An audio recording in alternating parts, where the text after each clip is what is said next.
Class, कैसे हैं आप लोग बच्चों। आज 22 दिसंबर है और मंगल का दिन है। आज हम उर्दू का सबक बरसात के पहले दो अशआर की तशरीह करेंगे। पहला शेर है, बरसात आई मी से ब्याबा रंग गुलिस्ता, फूलों की बरखा दोनों में यकसा, कोयल की कूकू बागों में रक्सा, जुगनू की जगमग बन में चरागा।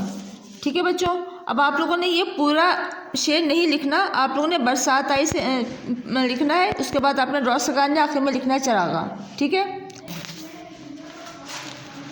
फिर लिखिएगा तशरीह। तशरीह है, बरसात का मौसम में बारिश हो रही है, बारिश होने से वीराने ऐसे महसूस हो रहे हैं जैसे वो बाग हों।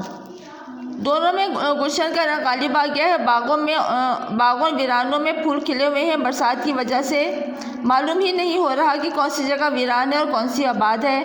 बाग और ब्याबा एक जैसे हो गए हैं। बागों में कोयल नाचते हुए बोलती है, इसकी आवाज़ बहुत भली लगती है। गुलशन में तो ये आलम है और दूसरी तरफ जंगल में हर तरफ नन्हे नन्हे जुगनू चमक रहे हैं। उनकी रोशनी से ऐसा लग रहा है जैसे चारों तरफ से चिराग जल रहे हों, जिनके जलने से जंगल में चिरागा हो गया है। ये सब बरसात की बहार है। बरसात की वजह से मौसम में ये तब्दीली आई है। शेर नंबर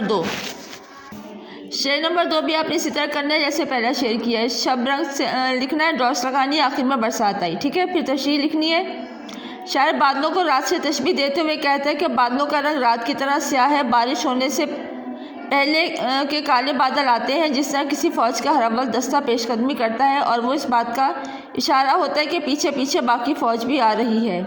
इसी तरह बारिश आने से पहले भी काले काले बादल आते हैं जो इस बात के गमाज़ होते हैं कि अभी थोड़ी देर में बारिश होगी। गमाज़ का मतलब होता है कि इशारा देते हैं। बारिश होने की वजह से धूप में तपी हुई ज़मीनें ठंडी हो जाती हैं। हर तरफ सरसब्ज़ घास होती है। घास का रंग ज़ुमरद के पत्थर की तरह होता है और ज़मीन पर बिछा हुआ सब्ज़ा ऐसा मालूम होता है जैसे किसी ने मखमल का रेशमी कपड़ा ज़मीन पर बिछा दिया हो। नरम नरम घास बिल्कुल रेशम की तरह लगती है। बरसात की वजह से वीराने भी आबाद हो जाते हैं। जंगलों में भी जश्न का समा होता है। ये सब बरसात की वजह से है। बच्चों, काम अपने कॉपी पर करना है और उसको अच्छी तरह से याद भी करना है।